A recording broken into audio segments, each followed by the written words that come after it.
शुरू करते हैं जैव विकास। जैव विकास देखते हैं। प्रारंभिक निम्न कोटि के जीवों से क्रमिक परिवर्तनों द्वारा अधिकाधिक जीवों की उत्पत्ति को जैव विकास कहते हैं, ऑर्गेनिक इवोल्यूशन कहा जाता है। जीव जंतुओं की रचना, कार्यकी एवं रासायनिक भ्रूणीय विकास, वितरण आदि में विशेष क्रम व आपसी संबंध के आधार पर सिद्ध किया गया है। जैव विकास हुआ है। Lamarck, Darwin, Wallace, D Vries आदि ने जैव विकास के संबंध में अपनी अपनी परिकल्पनाओं को सिद्ध करने के लिए इन्हीं संबंधों को दर्शाने वाले निम्नलिखित प्रमाण प्रस्तुत किए हैं। वर्गीकी से प्रमाण। पहला देखते हैं वर्गीकरण से प्रमाण, दूसरा तुलनात्मक शरीर रचना से प्रमाण, तीसरा अवशेषी अंगों से प्रमाण, चौथा संयोजकता जंतुओं से प्रमाण, पांचवा पूर्वजता से प्रमाण, छठवां तुलनात्मक भ्रौणिकी से प्रमाण, भौगोलिक वितरण से प्रमाण, सातवां आठवां तुलनात्मक कार्यकी एवं जीव रासायनिकी से प्रमाण, नौवां आनुवंशिकी से प्रमाण, 10वां पशुपालन से प्रमाण, 11वां रक्षात्मक समरूपता से प्रमाण, 12वां जीवाश्म विज्ञान एवं जीवाश्मकों से प्रमाण।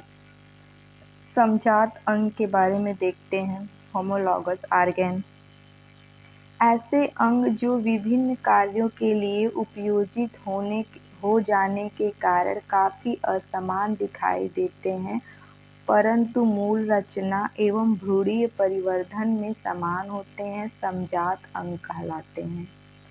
उस उदाहरण देखते हैं। सील के फ्लिपर, चमगादड़ के पंख, घोड़े की अगली टांग, बिल्ली का पंजा एवं मनुष्य के हाथ की मौलिक रचना एक जैसी होती है।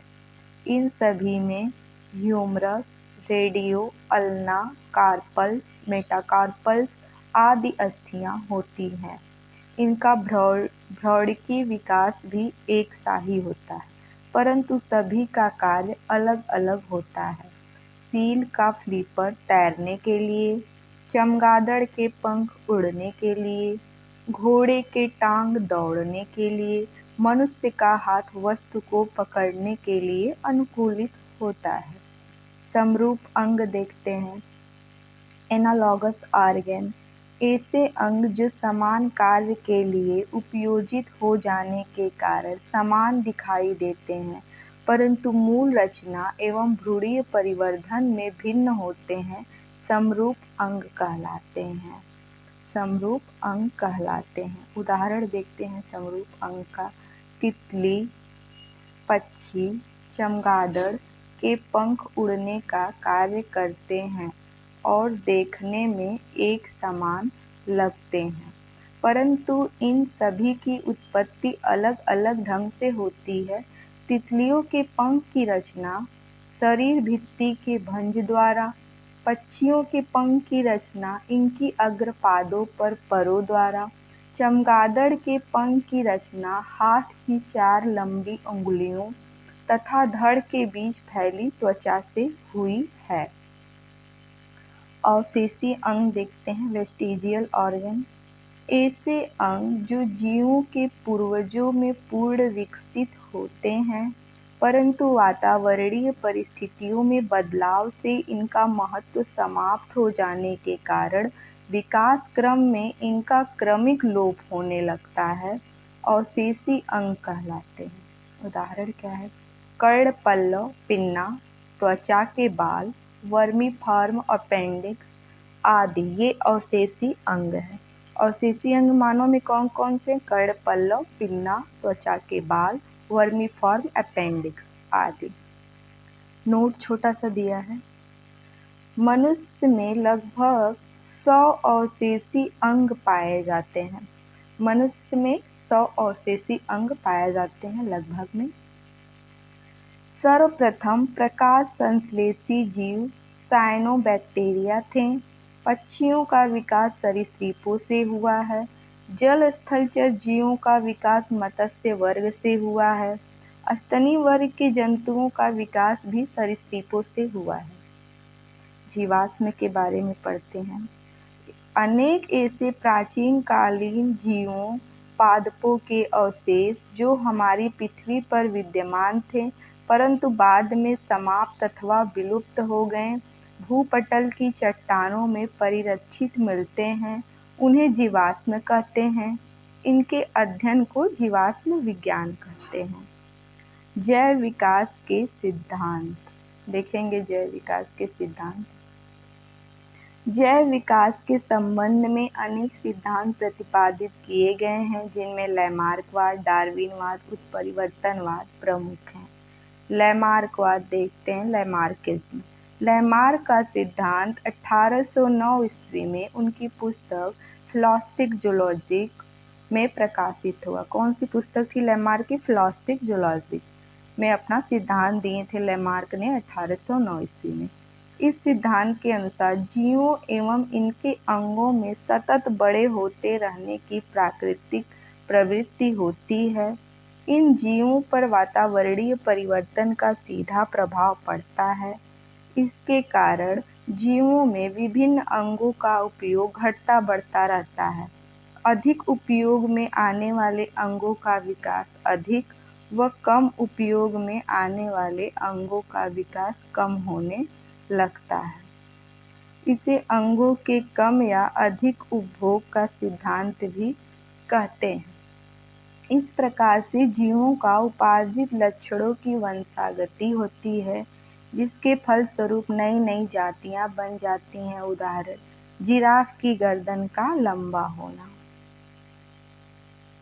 नोट दिया है, एक छोटा सा देखते हैं। उपार्जित लक्षणों का अध्ययन टोंटोलॉजी कहलाता है। उपार्जित लक्षणों के अध्ययन को क्या कहते हैं? टोंटोलॉजी। डार्विनवाद देखते हैं। डार्विनिज्म। जैव विकास के संबंध में डार्विनवाद सर्वाधिक प्रसिद्ध है। डार्विन को पुरावशेष का महानतम अन्वेषक कहा जाता है। चार्ल्स डार्विन 1809 से 1882 ने 1831 में बीगल नामक विश्व सर्वेक्षण जहाज पर पूरे विश्व का भ्रमण किया।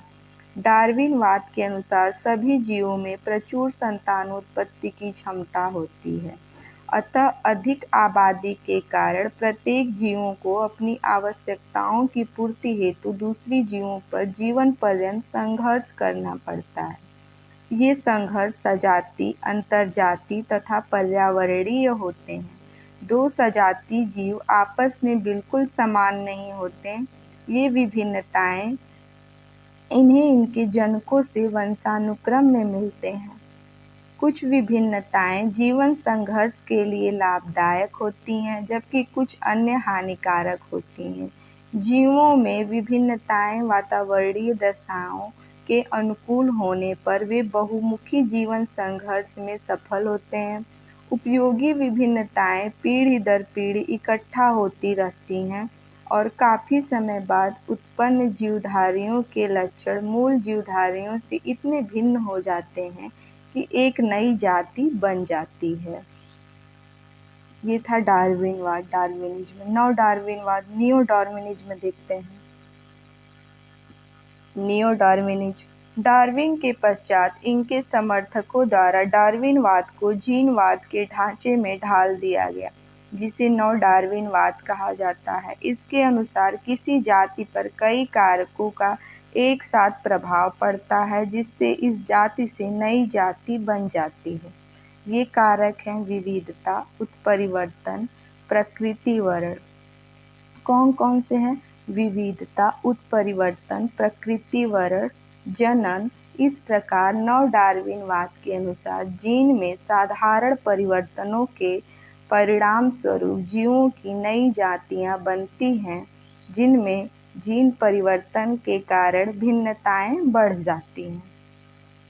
हमने डार्विनिज्म देख लिया, नियो डार्विनिज्म देख लिया। अब चलते हैं उत्परिवर्तनवाद देखते हैं।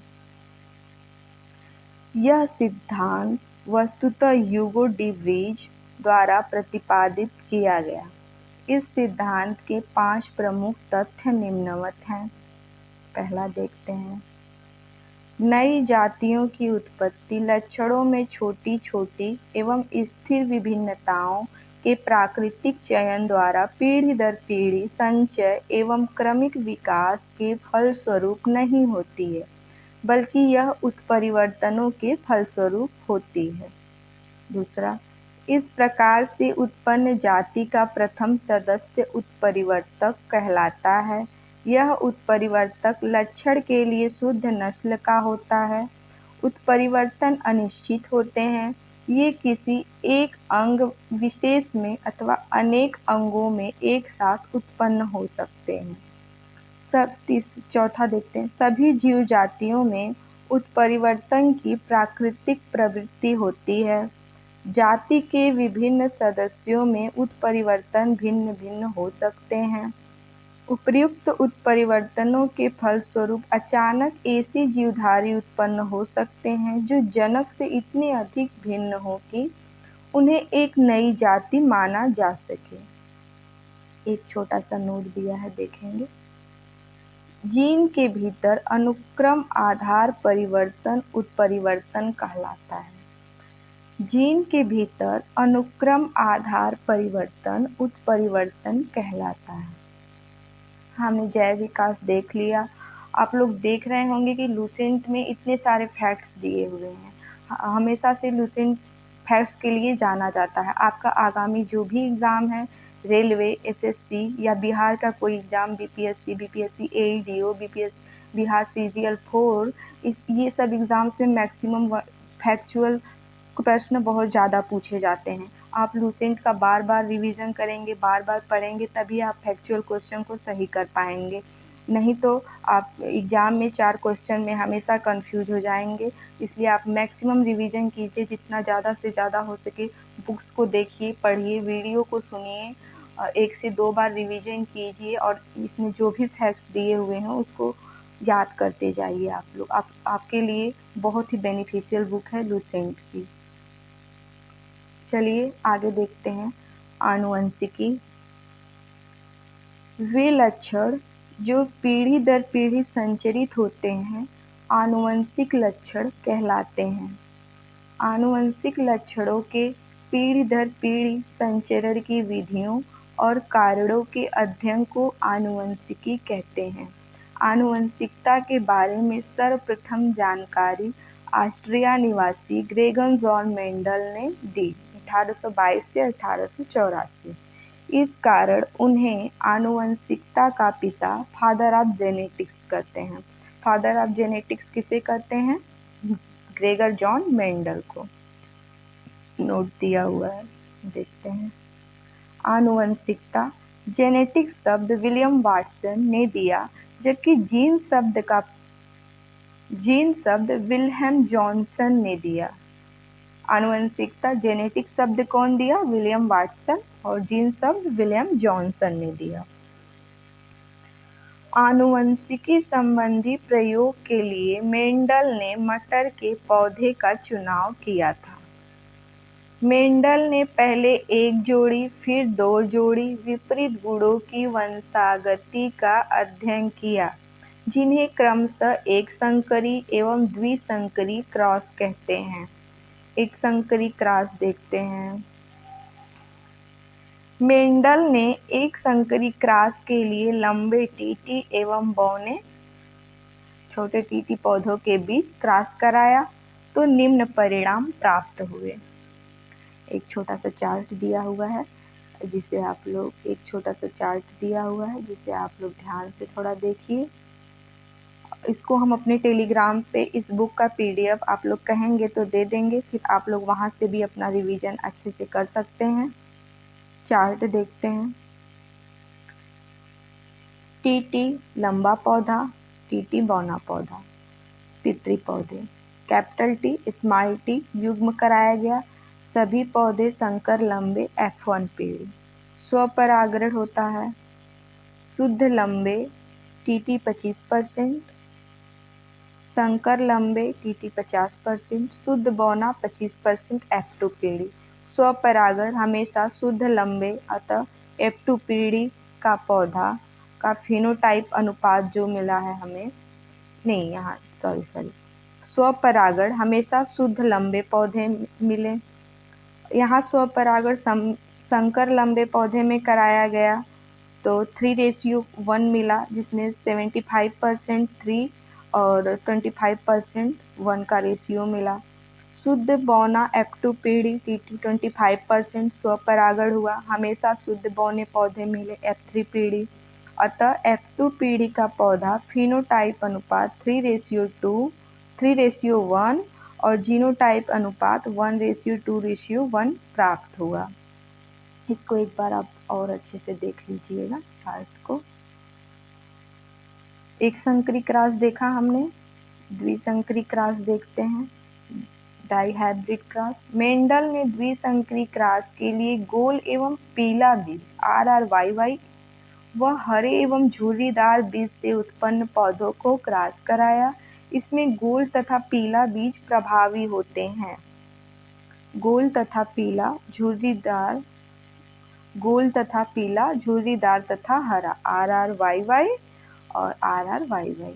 RY गैमेट P1 पैतृक पौधा X क्रॉस कराया इन्होंने। RRYY गोल तथा पीला संकर बीज F1 स्वपरागण हुआ।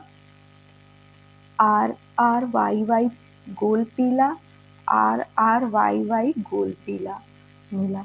नर युग्मक ये एक दिया हुआ उन्होंने जो नर युग्मक और मादा युग्मक में बीच RRY और RR का जो संकरण कराया हुआ है उसी का चार्ट है। आप लोग एक बार देख लीजिएगा इस चार्ट को ध्यान से। आगे चलते हैं। अतः F2 पीढ़ी के पौधे का फिनोटाइप अनुपात 9:3:1 प्राप्त हुए तथा F2 पीढ़ी के पौधों का जीनोटाइप अनुपात 1:2:1:4:2:1:1 प्राप्त हुए।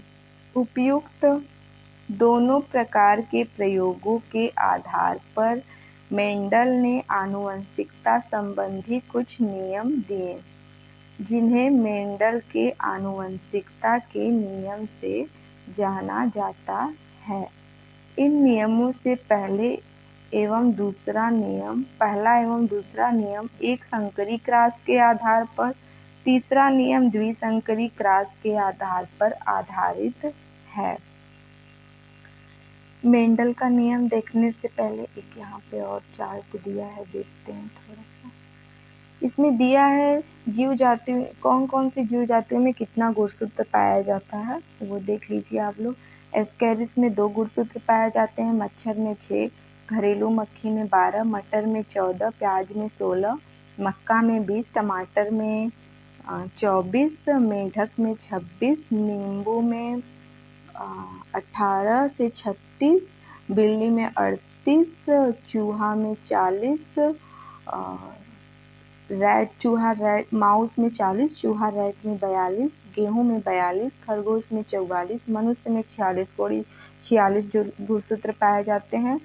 आलू में 48 गुणसूत्र पाए जाते हैं, चिंपैंजी में 48 गुणसूत्र पाए जाते हैं, तंबाकू में 48 गुणसूत्र पाए जाते हैं, घोड़ा में 64, कुत्ता में 78, कबूतर में 80, टेरिडोफाइट्स में 1300 से 1600 गुणसूत्र पाए जाते हैं। यहाँ मेंडल के नियम दिए हुए हैं, देखते हैं मेंडल का नियम। पहला नियम है मेंडल का प्रभाविता का नियम। पहला नियम कौन सा है? प्रभाविता का नियम, लॉ ऑफ डोमिनेंस। एक जोड़ा विपर्यायी गुणों वाले शुद्ध पिता या माता में संकरण करने से प्रथम पीढ़ी में प्रभावी गुण प्रकट होते हैं, जबकि अप्रभावी गुण छिप जाते हैं। प्रथम पीढ़ी में केवल प्रभावी गुण ही दिखाई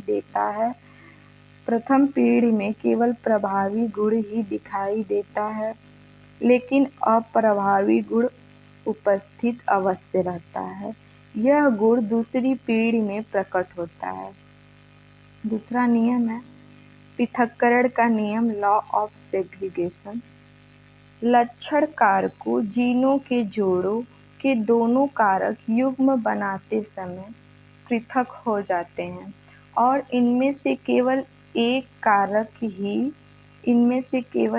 कारक ही किसी एक युग्मक में पहुंचता है। इस नियम को युग्मकों की शुद्धता का नियम भी कहते हैं। मेंडल का तीसरा नियम स्वतंत्र अपव्ययन का नियम। मेंडल का तीसरा नियम दिया है स्वतंत्र अपव्ययन का नियम, लॉ ऑफ इंडिपेंडेंट असॉर्टमेंट। जब दो जोड़ी विपरीत लक्षणों वाले पौधों के बीच संकरण कराया जाता है तो दोनों लक्षणों का पृथक्करण स्वतंत्र रूप से होता है। एक लक्षण की वंशागति दूसरे को प्रभावित नहीं करती है। एक लक्षण की वंशागति दूसरे को प्रभावित नहीं करती है। ये मेंडल का तीसरा नियम था। अब आगे देखते हैं। ब्रैकेट में दिया हुआ है डब्ल्यू वाटसन ने 1905 में सर्वप्रथम जेनेटिक्स नाम का उपयोग किया। जॉनसन ने 1909 ईस्वी में सर्वप्रथम जीन शब्द का उपयोग किया। ये आप लोग बिल्कुल याद कर लीजिएगा। लूसेंट बुक में ये जो पिंक बॉक्स में जितना भी दिया हुआ है फैक्ट, आप लोग इसको बार बार रिवीजन कीजिएगा और बार बार याद कीजिएगा।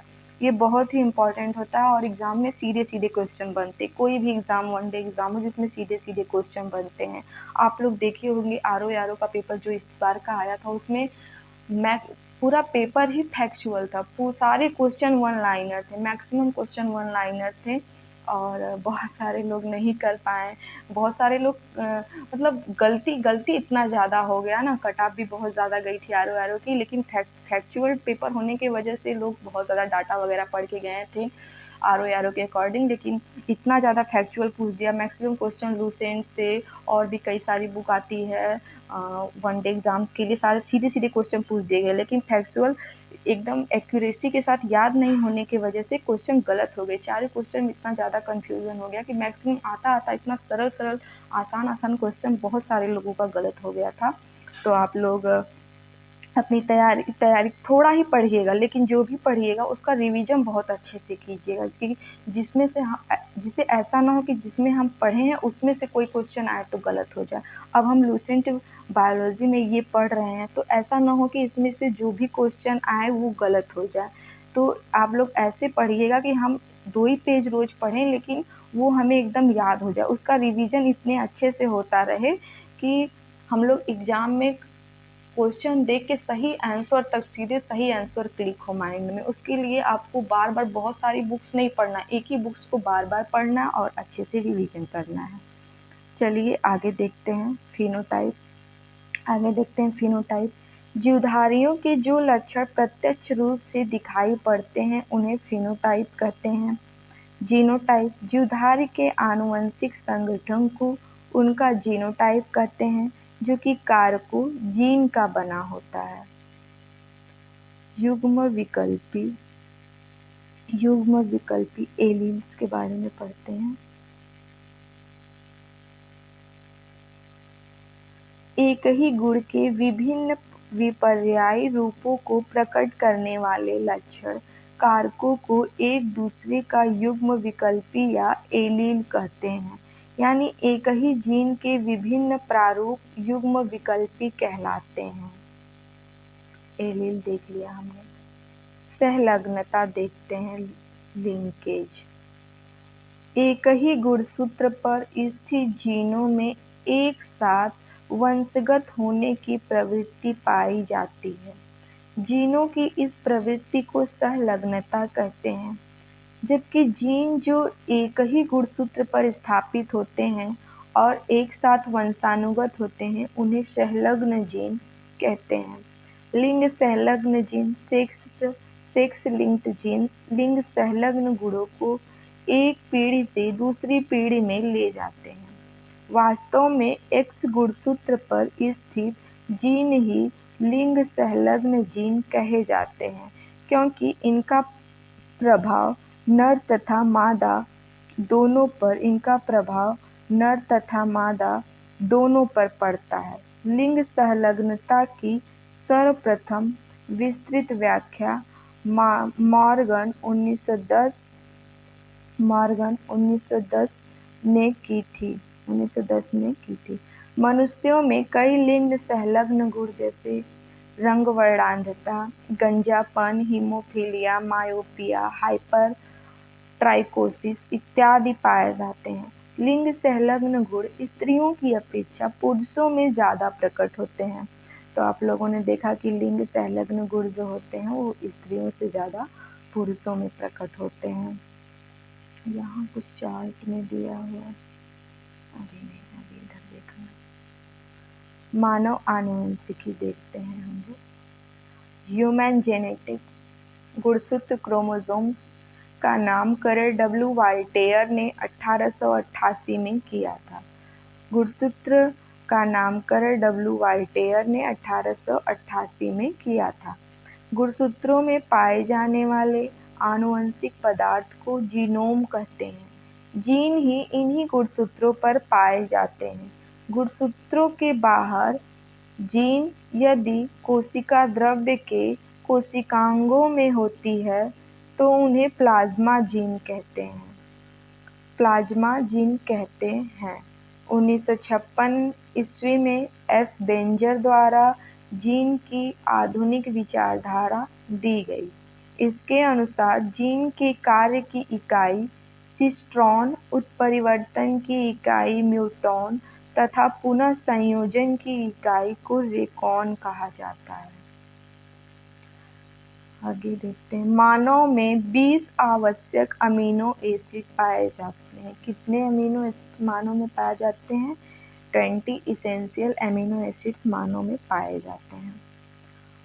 आर्थर कॉर्नवर्ग ने 1962 ईस्वी में डीएनए पॉलीमरेज नामक एंजाइम की खोज की, जिसकी सहायता से डीएनए का संश्लेषण होता है।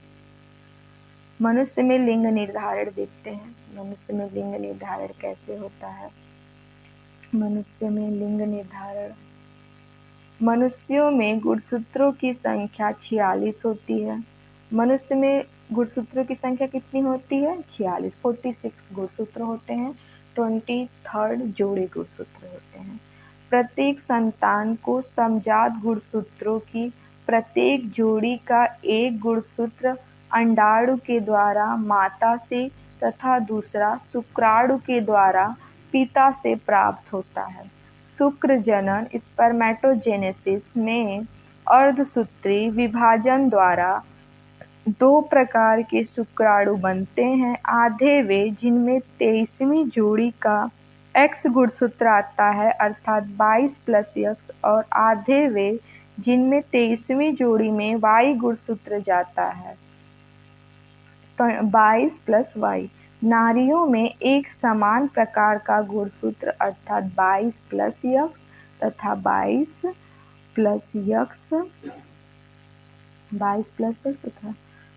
+ X वाले अंडाणु पाए जाते हैं। निषेचन के समय यदि अंडाणु यक्ष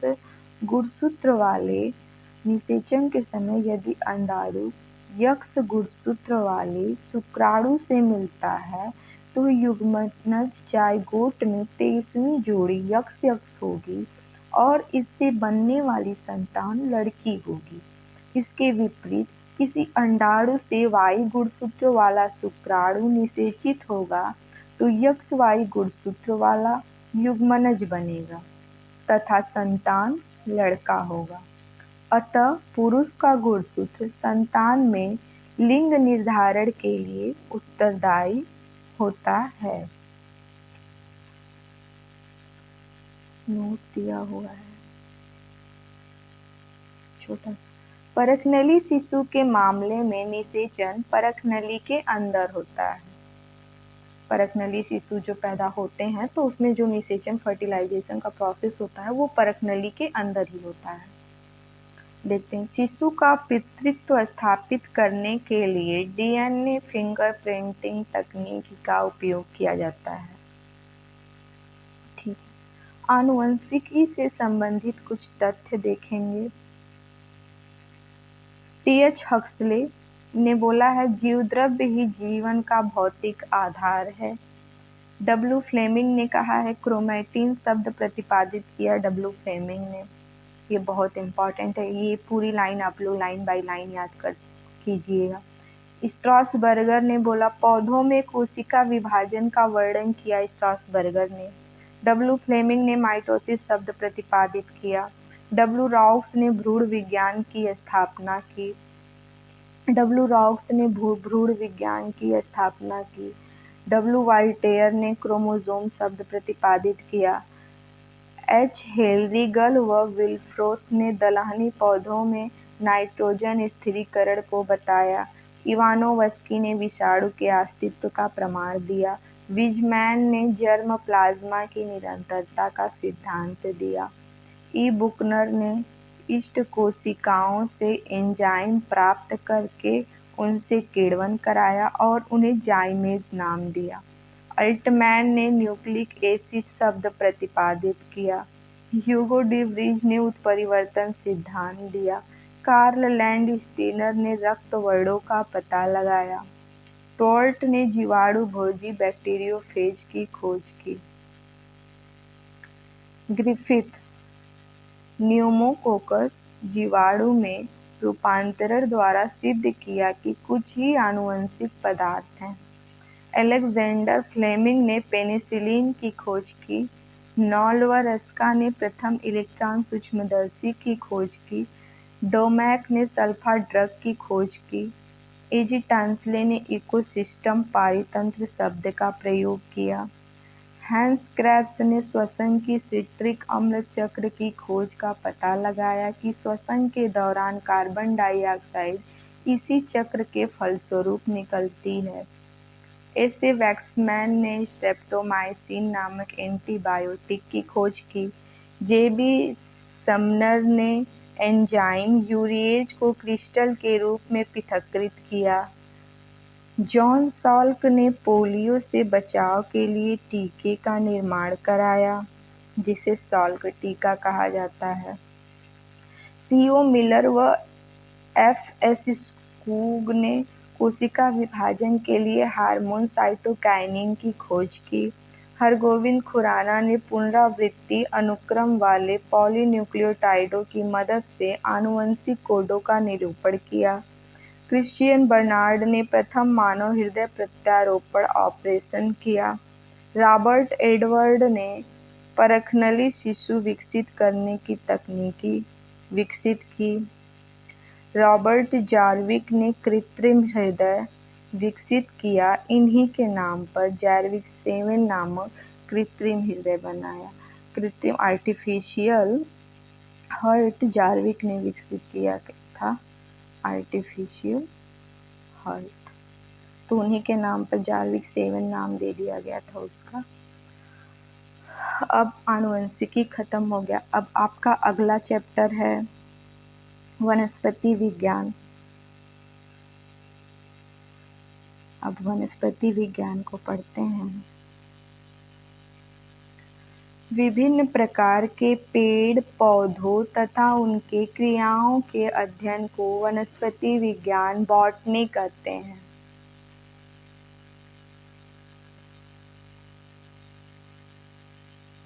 विभिन्न प्रकार के पेड़ पौधे तथा उनकी क्रियाओं के अध्ययन को वनस्पति विज्ञान बॉटनी कहते हैं। थियोफ्रेस्टस को वनस्पति विज्ञान का जनक कहा जाता है। किसको जनक कहा जाता है? वनस्पति विज्ञान का थियोफ्रेस्टस को। अब पादपों का वर्गीकरण देखते हैं। Classification of plants. एकलर ने 1883 में वनस्पति जगत का वर्गीकरण निम्न रूप में किया। पादप जगत अपुष्पोभिद क्रिप्टोगैम्स, पुष्पोभिद फैनरोगैम्स। अपुष्पोभिद क्रिप्टोगैम में 3 प्रकार का पादप आता है, थैलोफाइटा, ब्रायोफाइटा, टेरिडोफाइटा। थैलोफाइटा भी 3 प्रकार में विभाजित किया गया। थैलोफाइटा को शैवाल, कवक, जीवाणु। अब पुष्पोद्भिद देखते हैं।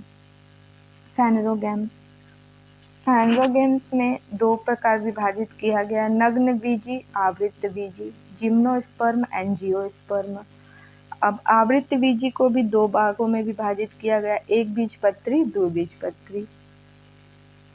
एक बीजपत्री, द्विबीजपत्री। अब थोड़ा सा डिटेल में दिया गया है आगे, जो कि हम लोग देखते हैं। अपुष्पोद्भिद पौधा, क्रिप्टोगैम्स। इस वर्ग के पौधों में पुष्प तथा बीज नहीं होता है। इन्हें निम्न समूहों में बांटा गया है। अपुष्पोद्भिद पौधा में पुष्प तथा बीज नहीं होते हैं, इन्हें निम्न समूहों में बांटा गया है। थैलोफाइटा। यह वनस्पति जगत का सबसे बड़ा समूह है। इस समूह के पौधों का शरीर सुकाय थैलस होता है, अर्थात पौधे जड़, तना एवं पत्ती आदि में विभक्त नहीं होते हैं। इनमें संवहन ऊतक नहीं होता है। थैलोफाइटा के जो पौधे होते हैं वो जड़, तना तथा पत्ती में विभाजित नहीं होते हैं और उसमें संवहन ऊतक भी नहीं पाया जाता है।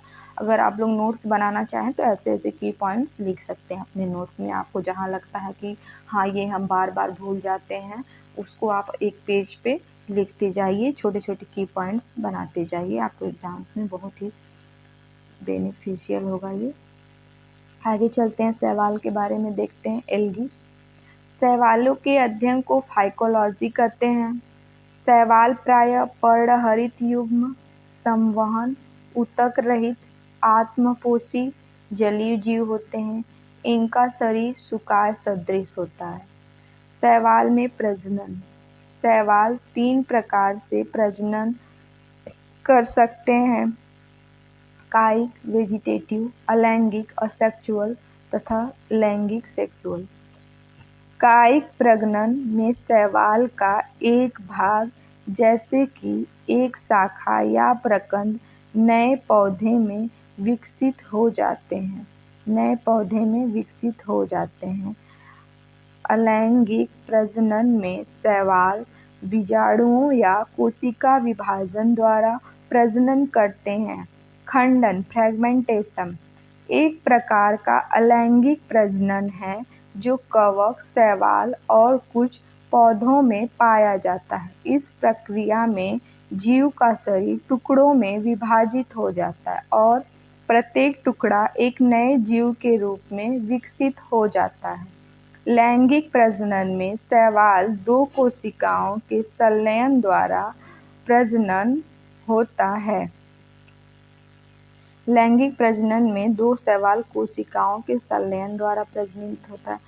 कुछ शैवाल लाभदायक भी होते हैं, कुछ हानिकारक भी होते हैं। तो पहले हम लाभदायक शैवाल के बारे में देखते हैं। कौन कौन से शैवाल हमारे लिए लाभदायक होते हैं, किस किस रूप में लाभदायक होते हैं, इसको देखते हैं। भोजन के रूप में, पहला है भोजन के रूप में पोरफायरा, अल्वा, सारगासम, लेमिनेरिया, नाक स्टॉक, लाल शैवाल आदि। लाल शैवाल जो एगार एगार नामक पदार्थ का उत्पादन करते हैं, जो खाद्य पदार्थ के रूप में उपयोग होता है। ये भोजन के रूप में हो गया। आयोडीन बनाने में भी शैवाल का प्रयोग होता है, जैसे लेमिनेरिया, फ्यूकस, एक्लोनिया आदि। खाद्य के रूप में शैवाल का प्रयोग होता है। नॉस्टॉक, एनाबीना, केल्प, समुद्री भूरे शैवाल आदि। नीलहरित शैवाल जीवाणु होते हैं जो प्रकाश संश्लेषण करते हैं और धान के खेतों में उर्वरक के रूप में उपयोग किए जाते हैं। औषधियाँ बनाने में भी शैवालों का प्रयोग होता है, जैसे क्लोरेला से क्लोरेलिन नामक प्रतिजैविक एवं लेमिनेरिया से टिंचर आयोडीन बनाई जाती है। अनुसंधान कार्यों में क्लोरेला, एसिटेबुलेरिया, बेलोनिया आदि। एक छोटा सा नोट दिया हुआ है, देखते हैं क्या दिया है। क्लोरेला नामक शैवाल के बारे में दिया हुआ है। क्लोरेला नामक शैवाल को अंतरिक्ष यान के केबिन के हौज में उगाकर अंतरिक्ष यात्री को प्रोटीन युक्त भोजन, जल और ऑक्सीजन प्राप्त हो सकते हैं। क्लोरेला नामक शैवाल को अंतरिक्ष यात्री अपने केबिन के हौज में उगाकर भोजन, जल और ऑक्सीजन प्राप्त कर सकते हैं क्लोरेला शैवाल से। आगे दिया हुआ है, जल में बड़ी मात्रा में पोषक तत्वों की उपस्थिति। जल में बड़ी मात्रा में पोषक तत्वों की उपस्थिति प्लवन शैवाल की अत्यधिक वृद्धि का कारण बनती है, जिसे शैवाल प्रस्फुटन कहते हैं। शैवाल प्रस्फुटन जल की गुणवत्ता और मछली मृत्यु दर में गिरावट का कारण बनती है। ये शैवाल के बारे में हम लोग पढ़ें। अब हम लोग जानेंगे कवक के बारे में।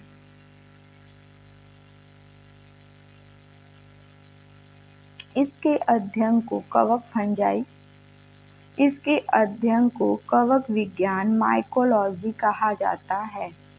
कवक पर्णहरित रहित, संकेंद्री, संवहन, ऊतक रहित थैलोफाइट हैं। कवक का लंबे, अत्यंत महीन, लगभग पारदर्शी सूत्रों का संयोजन है, जिसे हाइफी कहा जाता है। कवक जाल बनाने के लिए कई हाइफी एक दूसरे के चारों ओर लिपटे होते हैं।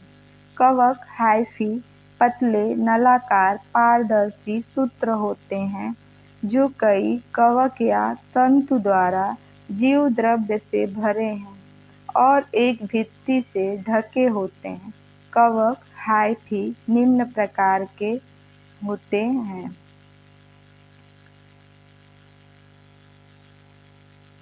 असेप्टेड हाइफी, इसमें केंद्रकीय विभाजन के समय कोरवाल, इसमें केंद्रकीय विभाजन के समय कोरवाल या सेप्टेट नहीं बनते हैं। इस तरह के हाइफी बहुकेंद्रित होते हैं। नंबर 2, सेप्टेट हाइफी, इसमें केंद्रकीय विभाजन के बाद कोरवाल या सेप्टेट बनते हैं। कोशिकाओं में एक, दो या कई केंद्रक हो सकते हैं। मशरूम एक प्रकार का कवक है। कुछ मशरूमों छत्रकों में औषधि, मनः प्रभावी, कीटनाशी एवं जैव संदीप्तिशील गुण होते हैं। ये बहुत ही इम्पोर्टेंट क्वेश्चन है कि बहुत सारे लोग इसमें कंफ्यूज जाते हैं कि मशरूम क्या है, तो ये सीधा क्वेश्चन पूछता है एग्जाम में। तो आप लोग मशरूम एक प्रकार का कवक है, ये ध्यान रखिएगा। आगे चलते हैं।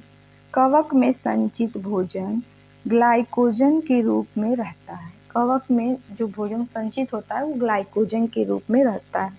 इनकी कोशिका भित्ति काइटिन की बनी होती है। सैक्रोमाइसेस नामक कवक डबल रोटी के निर्माण में प्रयोग किए जाते हैं। डबल रोटी के निर्माण में कौन सा कवक का प्रयोग होता है? सैक्रोमाइसेस का।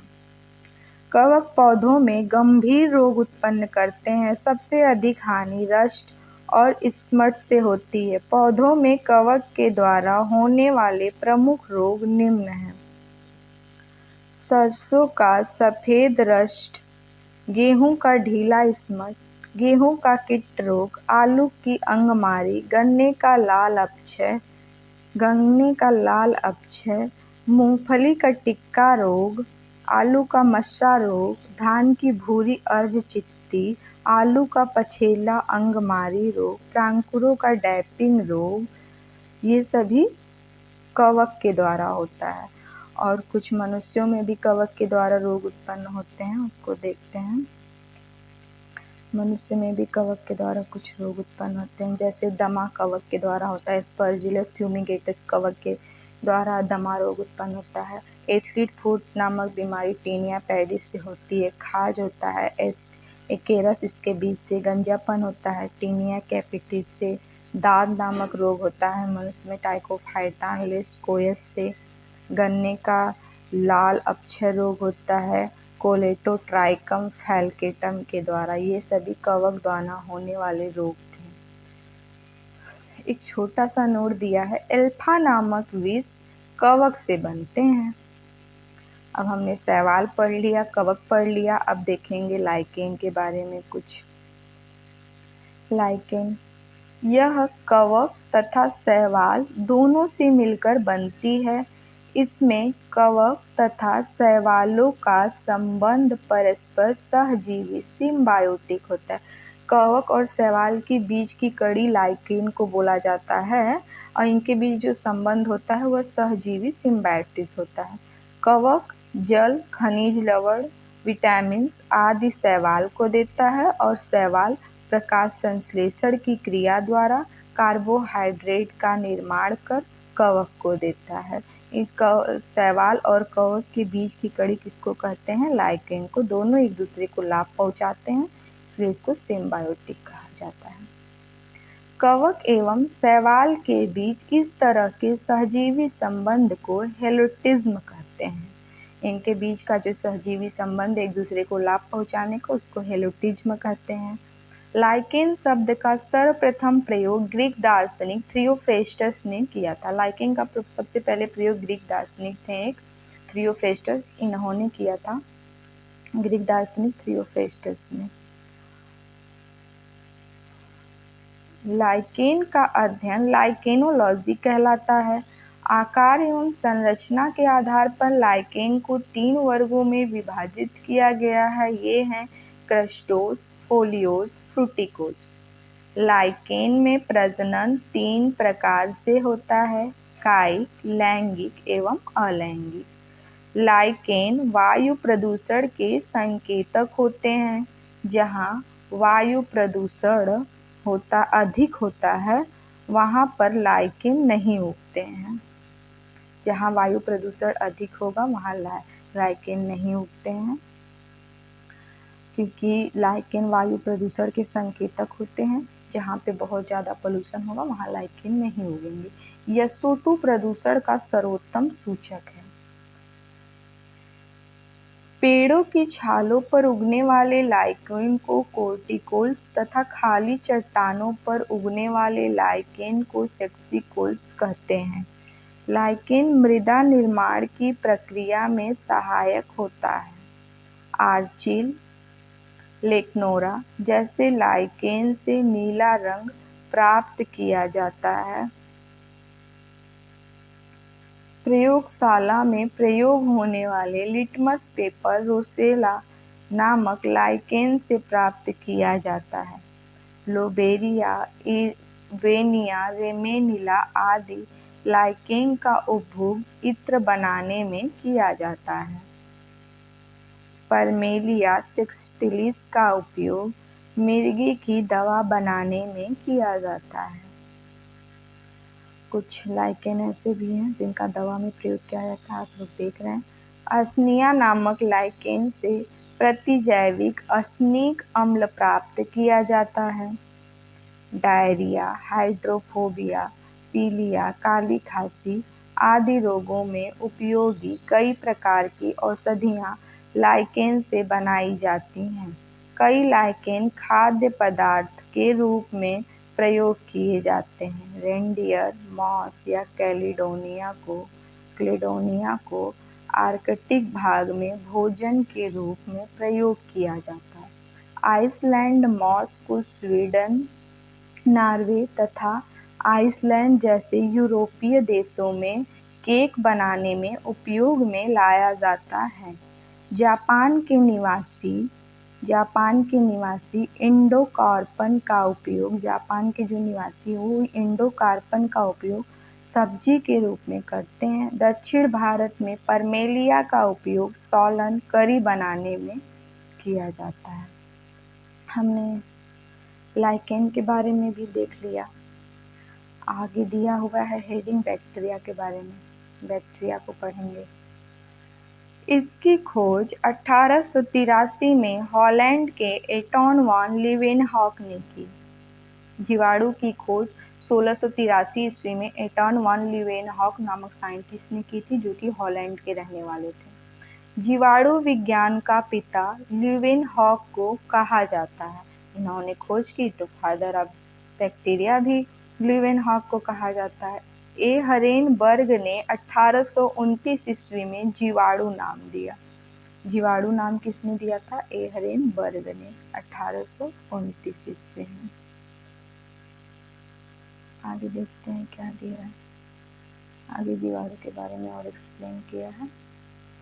1843 से 1910 ईस्वी में रॉबर्ट कोच ने कॉलरा तथा तपेदिक के जीवाणुओं की खोज की तथा रोग का जन्म सिद्धांत बताया। 1812-1892 ईस्वी में लुई पाश्चर ने रेबीज का टीका दूध के पाश्चराइजेशन की खोज किया। किसने खोज किया था? लुई पाश्चर ने रेबीज का टीका और दूध के पाश्चराइजेशन की खोज की। आकृति के आधार पर जीवाणु कई प्रकार के होते हैं। छड़ाकार बैसिलस, यह छड़नुमा या बेलनाकार होता है। गोलाकार कोकस, यह गोलाकार एवं सबसे छोटे जीवाणु होते हैं। कौमा आकार, कौमा शब्द या विब्रियो, अंग्रेजी के चिन्ह कौमा के आकार के उदाहरण विब्रियो, कॉलेरी आदि। सर्पिलाकार जीवाणु भी होते हैं। स्प्रिंग या स्क्रू के आकार के।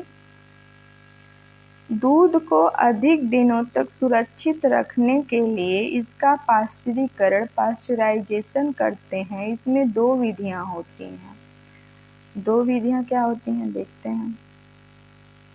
लो टेम्परेचर होल्डिंग मेथड, दूध को 62.8 डिग्री सेल्सियस पर 30 मिनट तक गर्म करते हैं।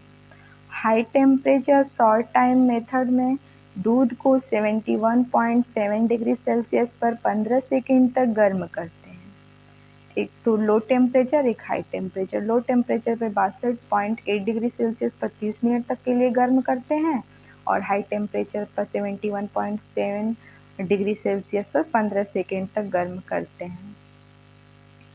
एनाबिना, एनाबिना तथा नॉस्टॉक नामक साइनोबैक्टीरिया वायुमंडल की नाइट्रोजन का स्थिरीकरण करते हैं। ये बहुत इंपॉर्टेंट क्वेश्चन है। अक्सर इसको एनवायरनमेंट में दे दिया जाता है। एक क्वेश्चन बन जाता है यहाँ से। एनाबिना व नॉस्टॉक नामक साइनोबैक्टीरिया वायुमंडल की नाइट्रोजन का स्थिरीकरण करते हैं। जैसे पूछ देगा प्रश्न, वायुमंडल की नाइट्रोजन का स्थिरीकरण कौन करता है? तो इसमें एक एनाबिना है, एक नॉस्टॉक नामक साइनोबैक्टीरिया है।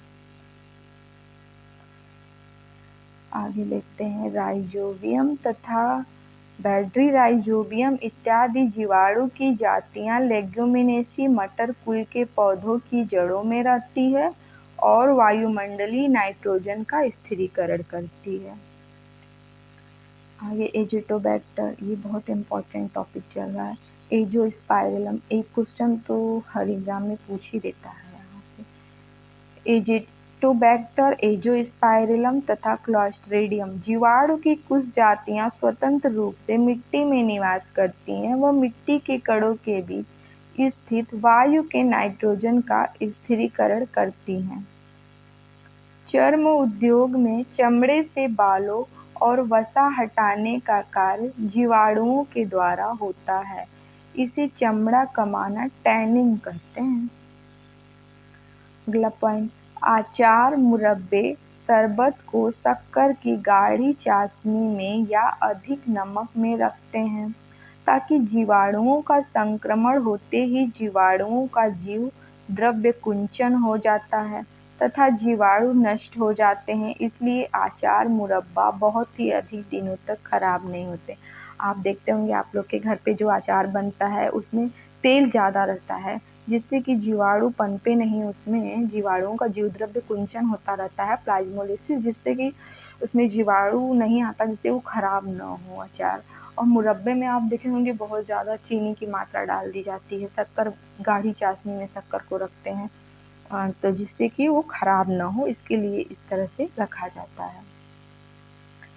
शीत संग्रहागार, कोल्ड स्टोरेज में न्यून ताप 10 डिग्री सेल्सियस -10 डिग्री सेल्सियस से -18 डिग्री सेल्सियस पर सामग्री का संचय करते हैं। अभी हम जीवाणु के बारे में पढ़ रहे थे और यहाँ पे एक पिंक बॉक्स में दिया हुआ है विषाणु के बारे में, इसको भी हम थोड़ा देखते हैं। विषाणु के बारे में, विषाणु की खोज रूस के वैज्ञानिक इवानोवस्की ने 1892 ईस्वी में की। तंबाकू के मोज़ैक रोग पर खोज के समय इनकी प्रकृति सजीव और निर्जीव दोनों प्रकार की होती है। इसी कारण इन्हें सजीव और निर्जीव के बीच की कड़ी कहा जाता है। विषाणु वायरस जो होते हैं, इनकी प्रकृति को के हिसाब से देखते हुए इनको सजीव और निर्जीव के बीच की कड़ी कहा जाता है, क्योंकि इसमें दोनों चीज पाया गया, सजीव और निर्जीव दोनों पाया गया। विषाणु के निर्जीव होने के क्या लक्षण पाए गए? ये कोसा रूप में नहीं होते हैं। इनको क्रिस्टल बनाकर निर्जीव पदार्थ की भांति बोतलों में भरकर वर्षों तक रखा जा सकता है।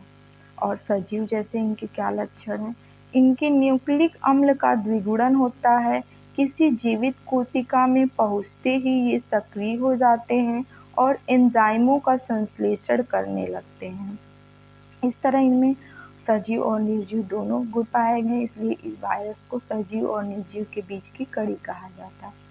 परपोषी प्रकृति के अनुसार विषाणु 3 प्रकार के होते हैं: पादप विषाणु, जंतु विषाणु, बैक्टीरियोफेज या जीवाणुभोजी। पादप विषाणु देखते हैं, इनका न्यूक्लिक अम्ल में आरएनए होता है। जंतु विषाणु में इनमें डीएनए या कभी कभी आरएनए भी पाया जाता है। बैक्टीरियोफेज या जीवाणुभोजी, ये केवल जीवाणुओं पर आश्रित रहते हैं। ये जीवाणुओं को मार डालते हैं। इनमें डीएनए पाया जाता है, जैसे T2 फेज किसी वायरस में उत्परिवर्तन म्यूटेशन इसके आनुवंशिक द्रव्य में परिवर्तन के कारण होता है।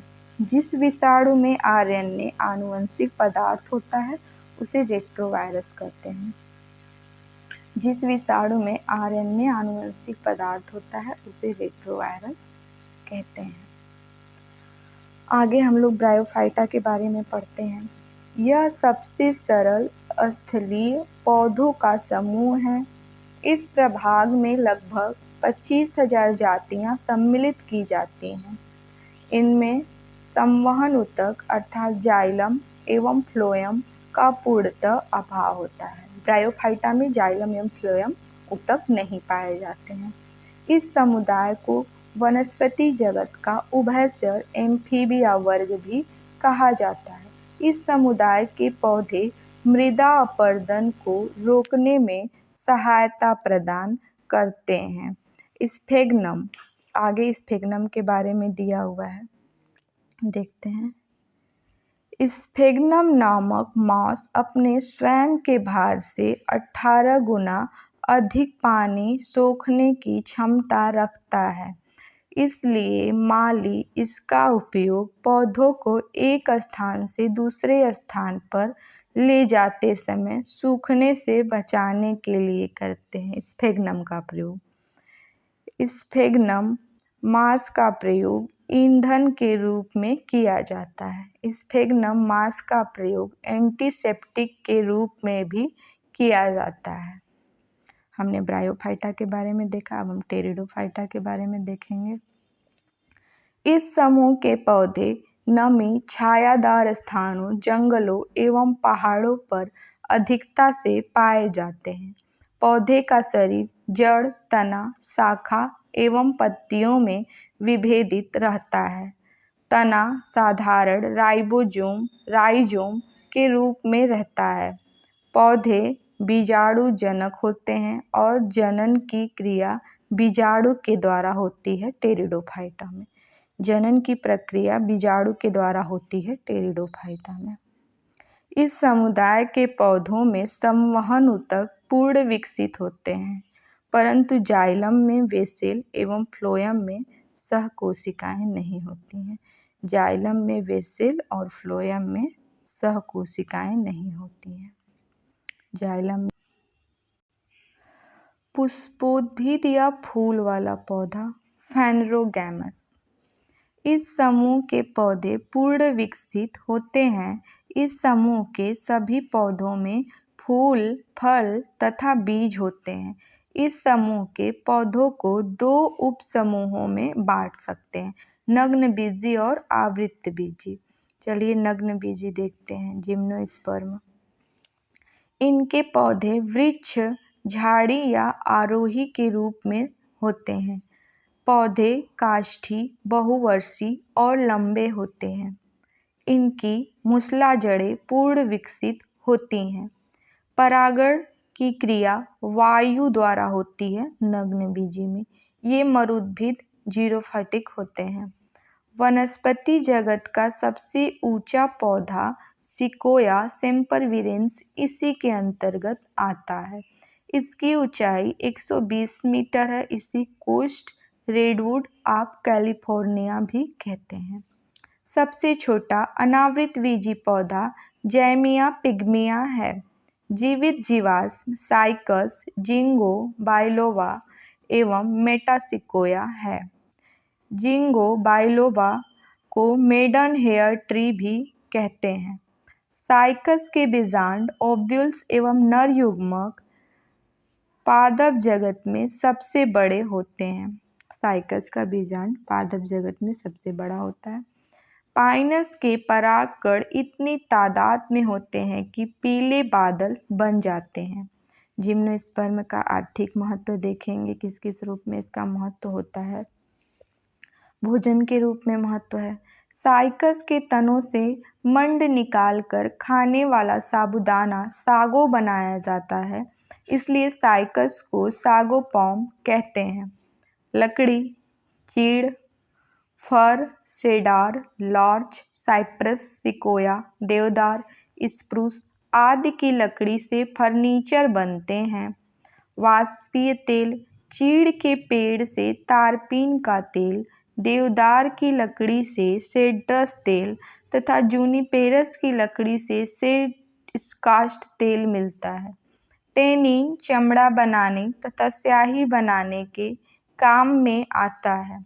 रेजिन कुछ शंकु पौधों से रेजिन निकाला जाता है, जिसका प्रयोग वार्निश, पॉलिश, पेंट आदि बनाने में होता है।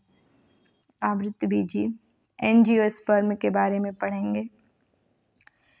इस उपसमूह के पौधों में बीज फल के अंदर होते हैं। इनके पौधों में जड़, पत्ती, फूल, फल एवं बीज सभी पूर्ण विकसित होते हैं।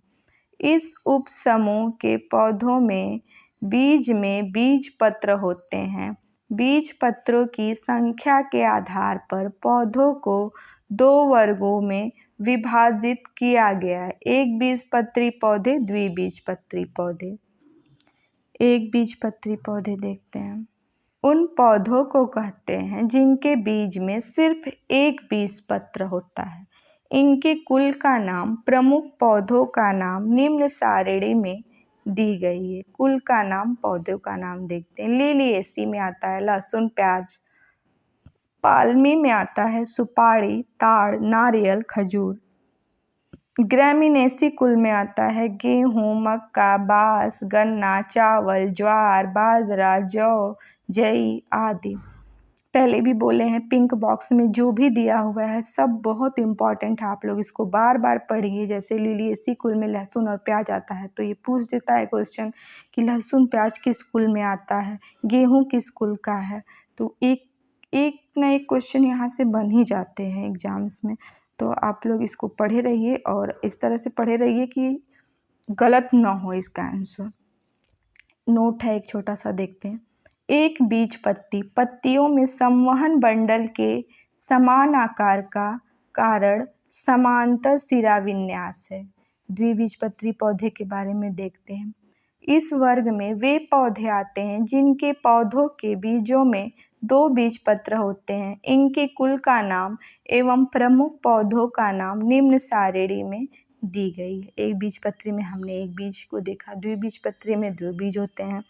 अब द्विबीजपत्री के कुल का नाम, उनकी पौधों का नाम देखेंगे। क्रूसीफेरी, मूली, सलजम, सरसों। मालवेसी में कपास, भिंडी, गुड़हल। ये मालवेसी कुल में आता है, कपास, भिंडी, गुड़हल। आगे और भी दिया हुआ है, देखते हैं। लेग्यूमिनेसी, बबूल, छुई मुई, कत्था, गुलमोहर, अशोक, कचनार, इमली तथा दलहन फसल। कंपोजिट कुल में आता है सूरजमुखी, भृंगराज, गेंदा, कुसुम, सलार, डहेलिया आदि। रूटेसी कुल में आता है नींबू, चकोतरा, संतरा, मौसमी, बेल। कुकुरबिटेसी कुल में आता है तरबूज, खरबूज, टिंडा, कद्दू, लौकी, खीरा, ककड़ी, परवल, चिचिंडा, करेला। सोलेनेसी कुल में आता है आलू, मिर्च, बैगन, मकोई, धतूरा, बेलाडोना, टमाटर आदि। रोजेसी कुल में आता है स्ट्रॉबेरी, सेब, बादाम, नाशपाती। ये सेब बिल्कुल ध्यान रखिएगा आप लोग कि रोजेसी कुल का है, पूछ देता है। और सोलेनेसी का आलू भी इम्पॉर्टेंट है, ये सोलेनेसी कुल का जो आलू दिया है ये भी इम्पॉर्टेंट है, इसको आप लोग याद कर लीजिएगा।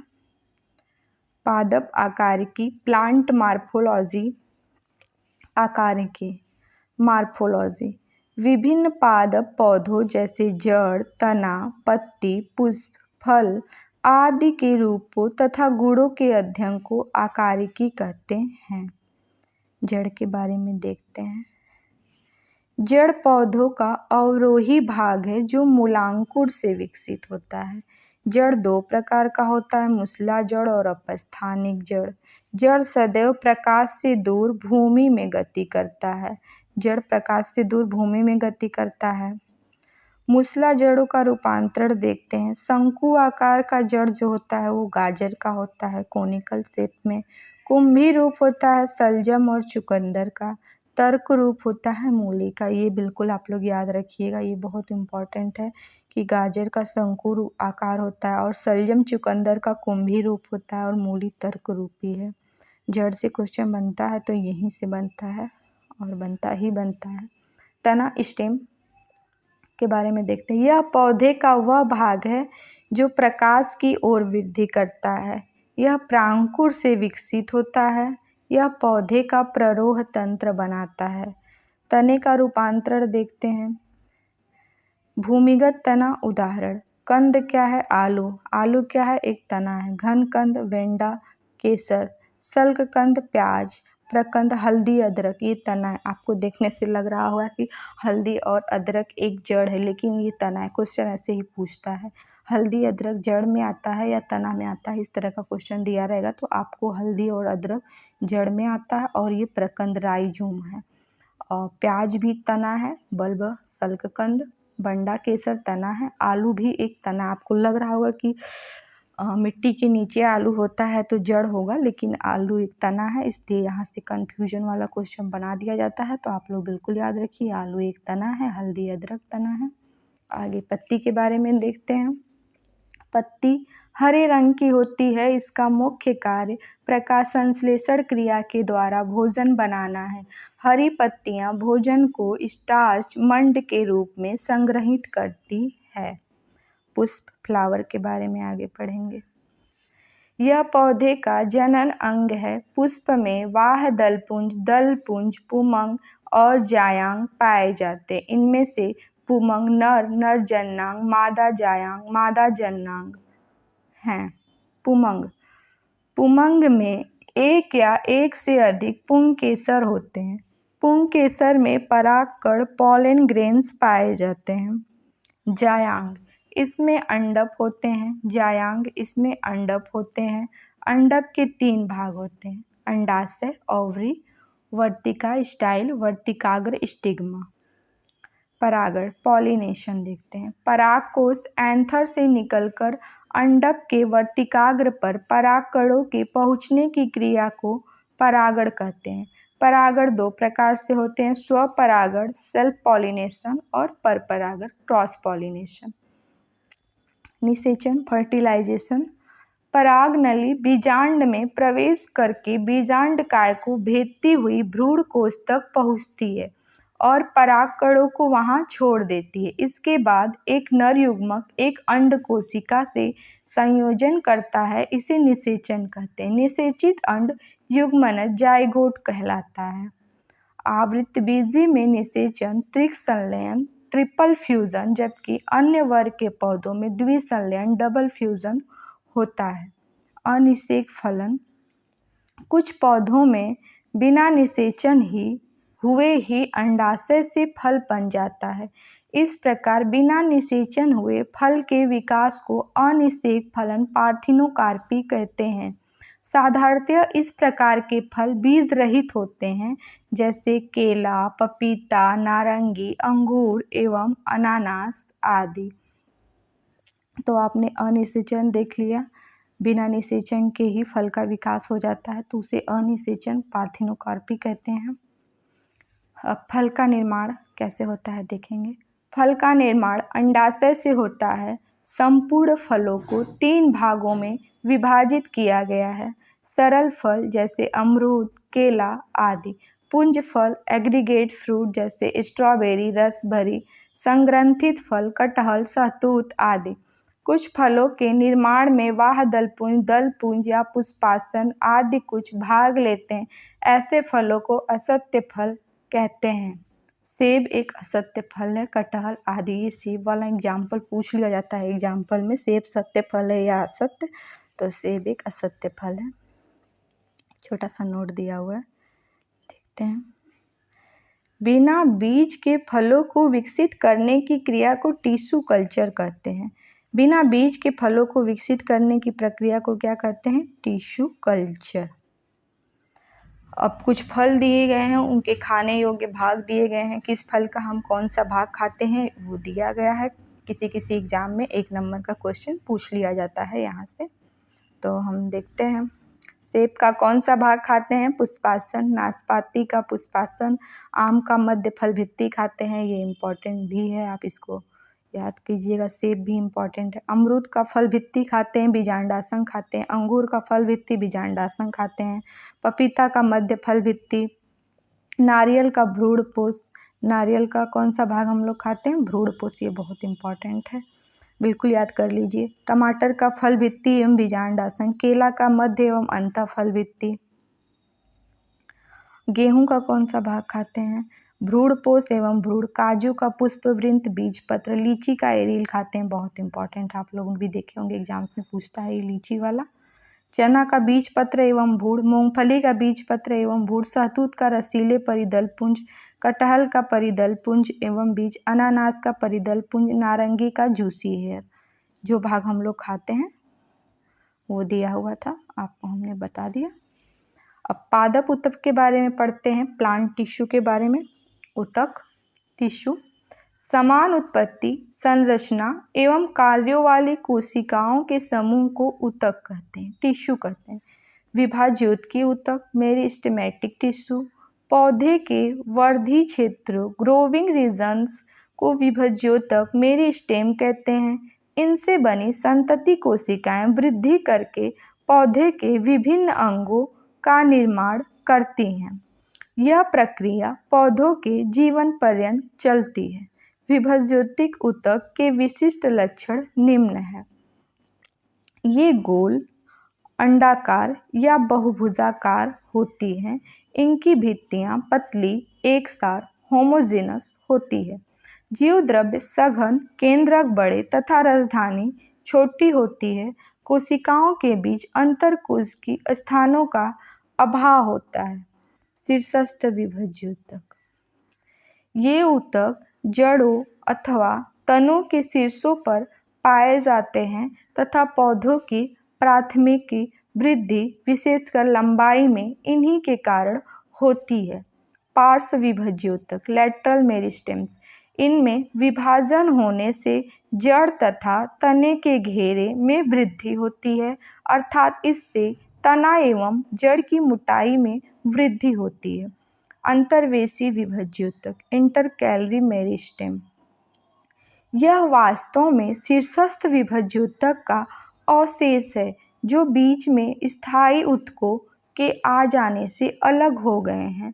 इनकी क्रियाशीलता से भी पौधा आगे देखते हैं, लंबाई में वृद्धि करता है। यह पत्तियों अथवा पर्वों के आधार पर पाया जाता है। इसकी महत्ता वैसे पौधों के लिए है जिनके शीर्षाग्र को शाकाहारी जानवर खा जाते हैं। शीर्षाग्र खा लिए जाने के कारण ये पौधे अंतर्वेशी विभाज्योतक की सहायता से ही वृद्धि करते हैं, जैसे घास। स्थायी ऊतक, परमानेंट टिश्यू पढ़ते हैं। स्थायी ऊतक उन परिपक्व कोशिकाओं के बने होते हैं जो विभाजन की क्षमता को खो चुकी है तथा विभिन्न कार्यों को करने के लिए विभेदित हो चुकी है। ये कोशिकाएं मृत अथवा जीवित हो सकती है। अस्थायी ऊतक की विशेषता देखते हैं। इसकी कोशिकाओं में विभाजन की क्षमता नहीं होती है। ये विभज्योतकी ऊतकों के विभाजन के पश्चात बनती है। इसकी कोशिकाओं की आकृति, माप एवं संरचना निश्चित होती है। कोशिका भित्ति न तो बहुत महीन होती है और न ही बहुत मोटी होती है। इसकी कोशिकाएं बड़ी होती हैं एवं कोशिका द्रव्य पाया जाता है। अंतरकोशिकीय अंतराल मौजूद होते हैं। कोलेनकाइमा में अंतरकोशिकीय स्थान अनुपस्थित होता है। सरल ऊतक सिंपल टिश्यू के बारे में देखते हैं। सिंपल टिश्यू, यदि स्थायी ऊतक एक ही प्रकार की कोशिकाओं के बने होते हैं तो इन्हें सरल ऊतक कहते हैं। सरल ऊतक ऊतक को इसके कार्य और कोशिकीय संरचना के आधार पर 3 श्रेणियों में बांटा जाता है। पैरेन्काइमा पतली सेल्यूलोसिक दीवारों के साथ गोलाकार आइसोडायमेट्रिक कोशिकाओं के साथ जीवित ऊतक।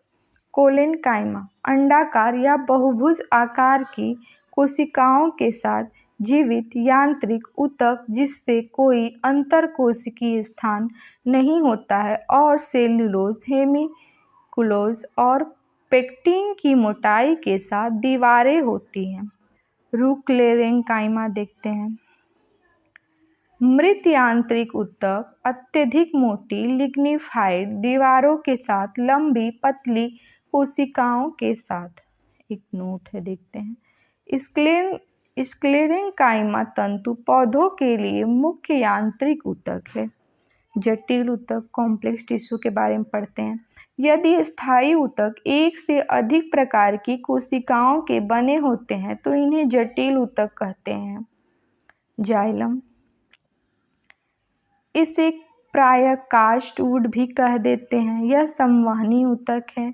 इसके 2 मुख्य कार्य हैं, जल व खनिज लवणों का संवहन, यांत्रिक दृढ़ता प्रदान करना। पौधों में जाइलम का क्या कार्य है? 2 कार्य दिए गए हैं, जल व खनिज लवणों का संवहन एवं यांत्रिक दृढ़ता प्रदान करना। अगर आपको शॉर्ट में याद करना है तो जैसे जाइलम में ज दिया हुआ है तो यहाँ जल से कनेक्ट कर लीजिए कि जाइलम पौधों को जल एवं खनिज लवण का संवहन करता है और यांत्रिक दृढ़ता प्रदान करता है पौधों को। यांत्रिक दृढ़ता प्रदान करता है पौधों को जाइलम।